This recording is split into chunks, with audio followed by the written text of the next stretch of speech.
রাজু, এটা তো তোমার এক্স ওয়াইফ রিপা, তাই না? দেখতে তো এমনই লাগছে।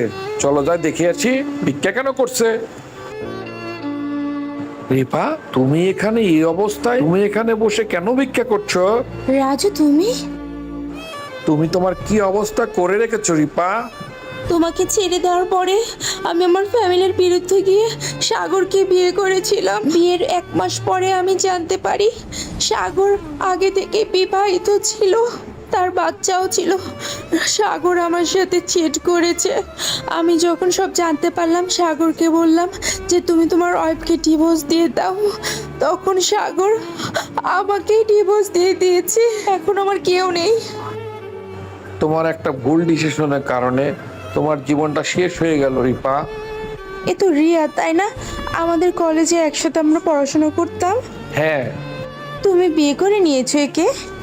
আমি রিয়াকে বিয়ে করার পর আমার জীবনটা একদম পাল্টে গেছে। দেখে ভালো লাগছে তুমি তোমার লাইফ নিয়ে সুখী আছো। আর যদি পারো আমাকে তুমি ক্ষমা করে দিও।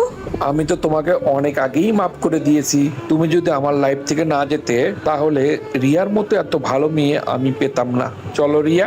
চলো, ভেবে চিন্তে ডিসিশন নিতে হয়। যদি আপনার একমত হয়ে থাকেন লাইক এবং সাবস্ক্রাইব করে যাবেন।